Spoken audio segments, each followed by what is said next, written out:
हरियाणा से जुड़ी हर latest update के लिए घंटी बजाएं और सब्सक्राइब करें STV हरियाणा न्यूज, सच के साथ खबरें बेबाक। नमस्कार, आप देख रहे हैं हमारी खास पेशकश और मैं हूं आपके साथ शुभेंदु सिंह। 12 मई को छठे चरण में हरियाणा की 10 लोकसभा सीटों पर मतदान होना है। मतदान भले ही काफी समय अभी बाकी हो, लेकिन पार्टियों ने जिस तरह से अपने उम्मीदवारों का ऐलान किया, उससे साफ जाहिर होता है कि इस बार हरियाणा की जंग में भी पार्टियां कोई कसर नहीं छोड़ना चाहती।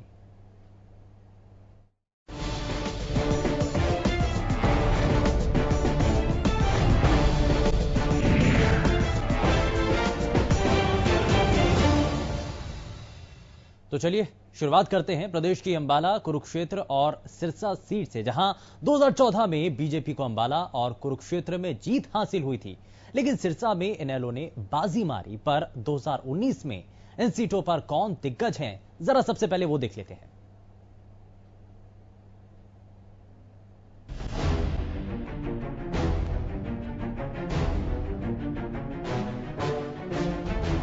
अ से अंबाला, तो शुरू भी इसी सीट से करते हैं। उत्तर की दिशा से हरियाणा की पहली सीट है। यहाँ की लड़ाई बीजेपी के मौजूदा सांसद रतनलाल कटारिया और कांग्रेस की कद्दावर नेता कुमारी शैलजा के बीच है। वहीं आम आदमी पार्टी ने पूर्व पुलिस महानिदेशक पृथ्वीराज को टिकट दिया है, जबकि इनेलो रामपाल वाल्मीकि पर भरोसा जता रही है। देखा जाए तो लगभग 2 दशक से ये सीट रतनलाल कटारिया और कुमारी शैलजा के बीच फंसकर रह गई है। 1999 में रतनलाल कटारिया ने कुमारी शैलजा को हराया था, जिसके बाद कुमारी शैलजा ने उन्हें 2 बार सत्ता के गलियारों से दूर रखा।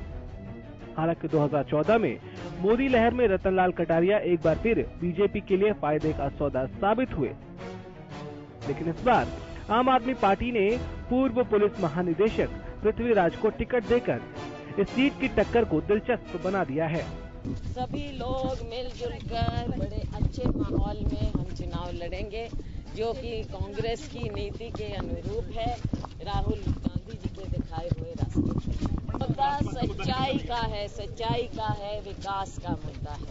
कुरुक्षेत्र की लड़ाई इस बार किसी महाभारत से कम नहीं है, जिसकी सबसे बड़ी वजह है उद्योगपति नवीन जिंदल का मैदान में ना उतरना। अब हर पार्टी इस सीट पर जातीय समीकरण बिठाने में लग गई है।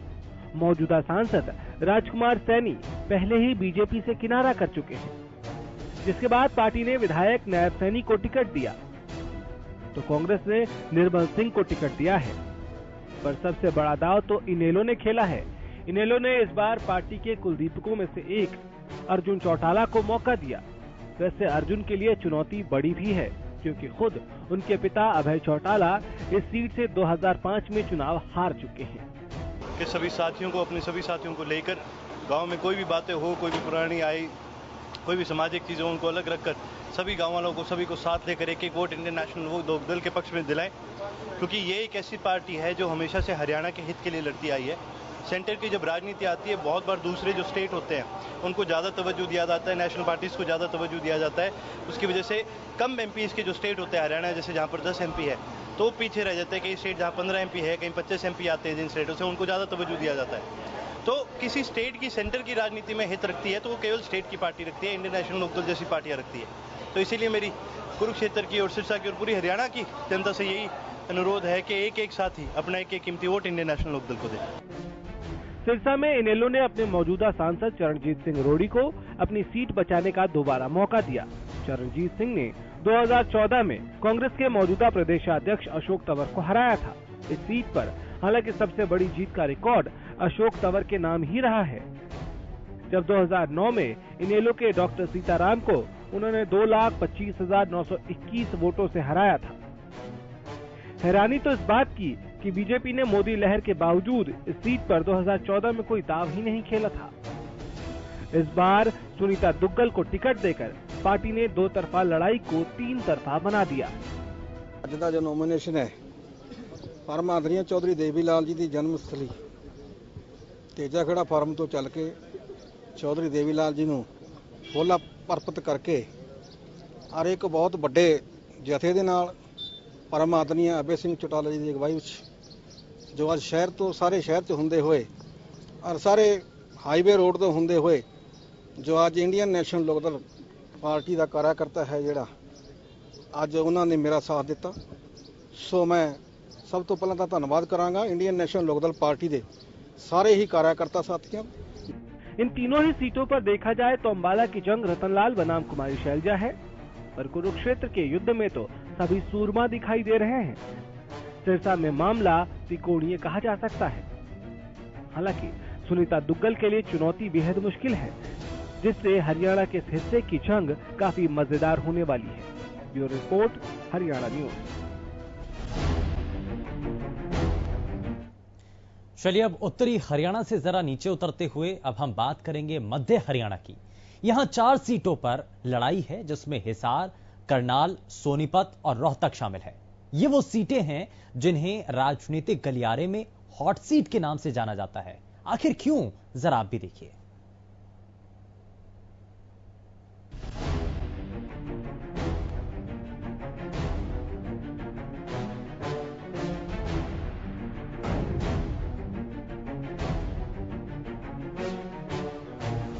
साल 2019 में हिसार एक ऐसी सीट हो गई जिस पर राजनीतिक विरासत को आगे बढ़ाने का सबसे ज्यादा बोझ है, और इसकी 3 वजह हैं।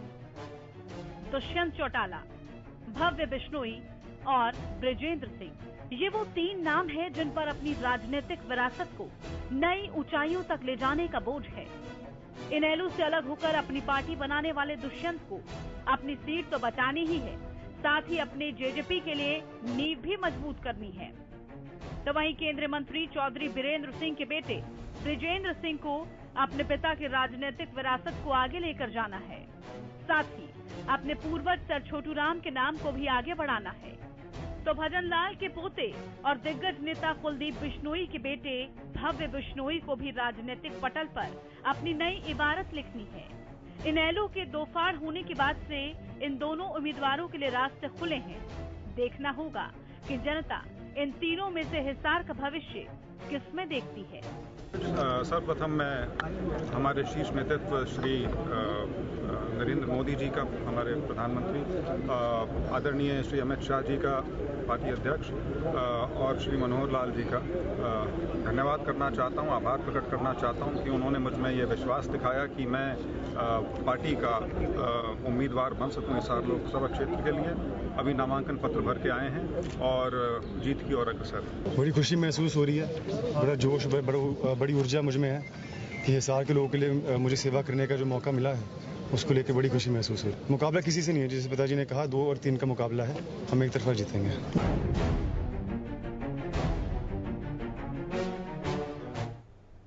सिटी के नाम से मशहूर करनाल की सीट बड़े उलटफेर के लिए जानी जाती है। इतिहास गवाह है कि नेता इस सीट से जीत की खुशी भी लेकर गए हैं और हार की कड़वाहट भी। साल 2014 में यहां से अश्विनी कुमार ने 2 बार के सांसद अरविंद कुमार शर्मा को हराया था।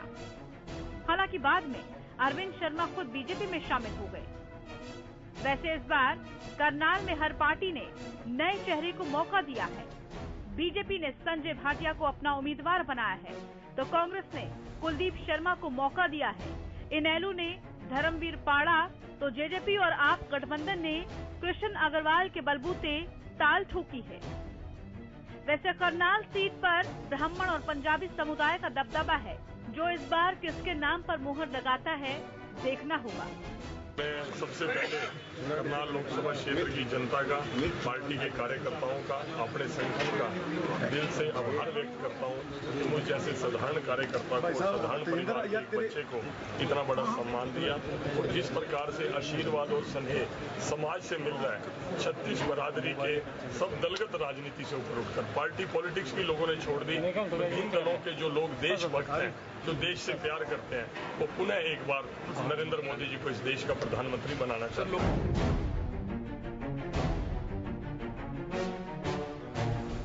भले ही सोनीपत की सीट पर हर पार्टी दांव खेलने में देरी कर रही थी, लेकिन पार्टियों ने जब अपने पत्ते खोले तो ये सीट हरियाणा की सबसे हॉट सीटों में से एक बन गई। 2014 में इस सीट पर बीजेपी के रमेश चंद्र कौशिक ने जीत तो हासिल कर ली, लेकिन इस बार उन्हीं की टिकट पर सबसे ज्यादा खतरा है। हालांकि बाद में पार्टी के पास विकल्प की कमी ने रमेश चंद्र को दोबारा से उम्मीदवारों की दौड़ में शामिल कर दिया। लेकिन इस बार रमेश कौशिक के लिए राह बिल्कुल भी आसान नहीं होगी, क्योंकि कांग्रेस ने इस सीट से पूर्व मुख्यमंत्री भूपेंद्र सिंह हुड्डा को 15 साल बाद उतारकर जाट कार्ड खेला है।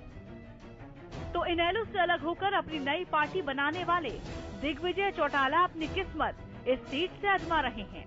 जिस तरह से सभी पार्टियों ने जाट उम्मीदवारों को उतारा है, उससे लगता है कि इस बार मामला काफी नजदीकी हो सकता है।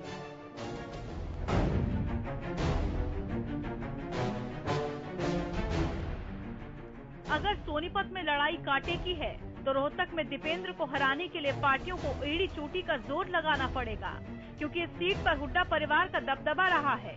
1957 से अब तक बीच बीच में भले ही ये सीट उनसे दूर हो गई हो, लेकिन 1991 से इस सीट को हुड्डा परिवार ने अपने से जोड़े रखा है। पिछली बार हरियाणा प्रदेश के मौजूदा कृषि मंत्री ओपी धनखड़ इस सीट पर कड़ी टक्कर देने में कामयाब रहे थे, लेकिन जीत नहीं सके थे। इस बात को ध्यान में रखते हुए बीजेपी ने इस बार कांग्रेस के पुराने नेता अरविंद शर्मा को मैदान में उतारा है। तो वहीं इनेलो धर्मवीर सिंह और जेजेपी आप गठबंधन प्रदीप देसवाल के भरोसे है।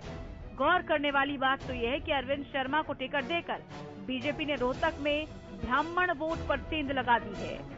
आज मैं समझता हूं कि मुझे पूरा विश्वास है रोहतक लोकसभा क्षेत्र के 36 बिरादरी के मतदाताओं का मेरे को आशीर्वाद मिलेगा। हम लोग लोकसभा क्षेत्र वासियों के बीच में विकास के मुद्दे को लेकर जाएंगे। 14 साल पहले जो मेरी जिम्मेदारी लगी थी, मैंने उस जिम्मेदारी को पूरी मेहनत करके, पूरी तपस्या करके, लगन से, ईमानदारी से उस जिम्मेदारी को निभाने के प्रयास किए हैं।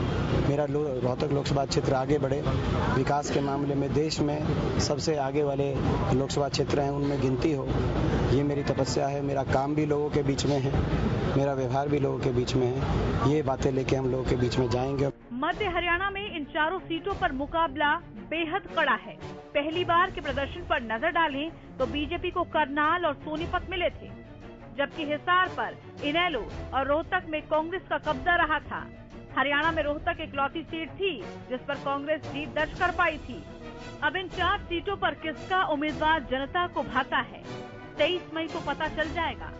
पर ये वो सीटें हैं जिन पर जाट वोट सबसे ज्यादा असर डालेगा। Bureau report, Haryana news.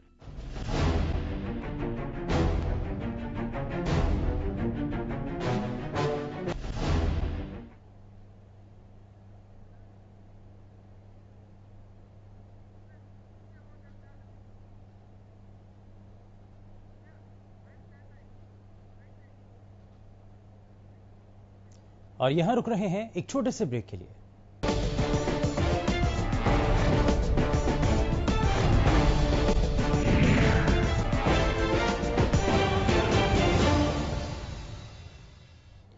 Break के बाद आप सभी का स्वागत है और अब सियासी काफिले को थोड़ा आगे बढ़ाते हैं। दक्षिण हरियाणा की ओर कूच करते हैं, जहां लड़ाई थोड़ी और दिलचस्प है, क्योंकि यहां की एक सीट ऐसी है जिस पर विरोध के कारण राजनीतिक गलियारे में भूचाल आ चुका है।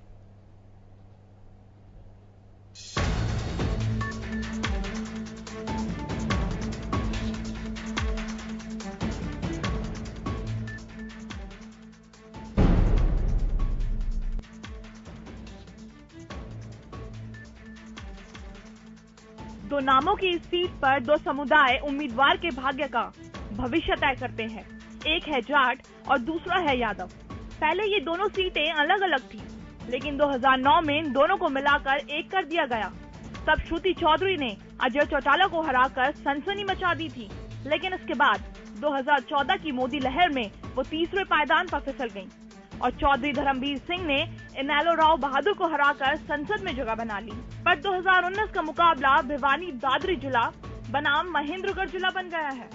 बीजेपी ने तो मौजूदा सांसद चौधरी धर्मवीर को दोबारा अपनी दावेदारी ठोकने का मौका दिया है, लेकिन इस बार कांग्रेस की उम्मीदवार और इसी इलाके की पूर्व सांसद श्रुति चौधरी, जेजेपी आपके गठबंधन की उम्मीदवार स्वाति यादव और इनेलो के बलवान सिंह की वजह से ये पूरा मुकाबला चौतरफा दिख रहा है। 12 मुद्दे हैं और मैं आपको ये बता सकती हूँ कि आप हरियाणा के किसी भी एरिया में जाइए, सिर्फ भिवानी महेंद्रगढ़ में नहीं, आप किसी भी एरिया में जाइए, मुद्दे आपके सेम रहेंगे, चाहे वो शिक्षा का है, चाहे वो रोजगार का है, चाहे वो सुरक्षा का है, तो हमारे मुद्दे वही सेम रहेंगे।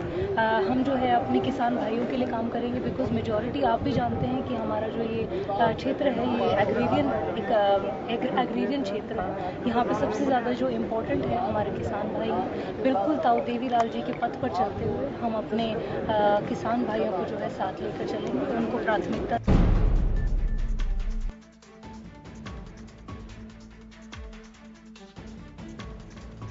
गुरुग्राम को कई लोग भारत का सिंगापुर भी कहते हैं, जिसकी वजह से यहाँ की चकाचौंध, रोशनी से सराबोर सड़कें, ऊंची ऊंची इमारतें। 2009 से पहले गुरुग्राम की सीट महेंद्रगढ़ लोकसभा सीट का हिस्सा थी, लेकिन बाद में ये महेंद्रगढ़ की 5 और फरीदाबाद की 4 विधानसभा सीटों को मिलाकर एक नई लोकसभा सीट बनी। 2009 में जब से सीट बनी है तब से ये एक बार कांग्रेस के खाते में गई और एक बार बीजेपी के खाते में, लेकिन इस सीट पर दोनों ही बार राव इंद्रजीत की जीत हुई। पहले वो कांग्रेस में थे और बाद में वो बीजेपी के नेता बन गए। अब 2019 उनके सामने पुरानी पार्टी ने कैप्टन अजय यादव को दावेदार बनाया है, तो वहीं इनेलो ने वीरेंद्र राणा को टिकट दिया है। जेजेपी आप गठबंधन ने महमूद खान पर भरोसा जताया है। देखो, चुनाव से पहले जितना भी समर्थन मेरे को मिला था, मैं समझता हूँ उससे ज्यादा समर्थन इस बार मिल रहा है। और एक टाइम के ऊपर जब कारगिल का युद्ध भारत ने जीता था, उस तरह की एक लहर बनी थी भारतीय जनता पार्टी के पक्ष में। मैं समझता हूँ उसके बराबर की, उससे ज्यादा ना हो, उसके बराबर की तो लहर इस बार भी है।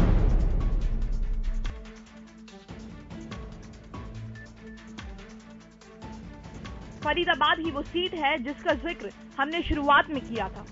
इस सीट पर बीजेपी और कांग्रेस की सीधी टक्कर हमेशा से रही है। 1980 से अब तक हुए 10 चुनावों में कांग्रेस को 6 और बीजेपी को 4 बार जीत हासिल हुई है। इस बार तो सीधा मुकाबला गुर्जर बनाम भड़ाना है। वैसे ये मुकाबला पहले कृष्णपाल गुर्जर बनाम ललित नागर होना था, लेकिन कुछ कारणों से ये मुकाबला एक बार फिर गुर्जर बनाम भड़ाना हो गया। अवतार सिंह भड़ाना 1991 से यहाँ सांसद चुने गए थे, लेकिन इसके बाद चौधरी रामचंद्र बैंद्रा 1996 से 2009 तक सांसद रहे। 2009 में भड़ाना एक बार फिर चुनाव जीते, लेकिन 2014 में कृष्णपाल गुर्जर ने उन्हें 4.5 लाख से भी ज्यादा वोटों से हराया। अब इस बार भी ये मुकाबला जबरदस्त माना जा रहा है। हालांकि जेजेपी आप गठबंधन ने नवीन जयहिंद को मौका दिया है, लेकिन मुकाबला सिमट इन दो नेताओं के बीच ही होता दिख रहा है।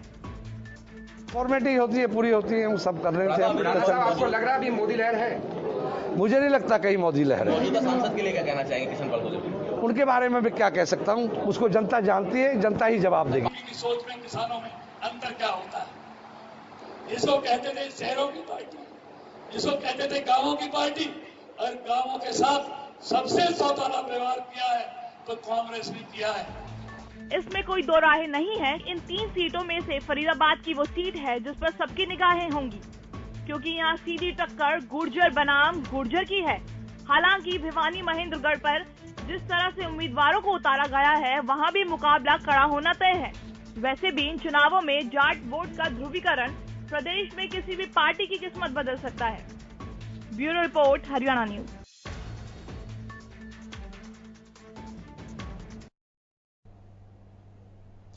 पेशकश में फिलहाल बस इतना ही। नमस्कार।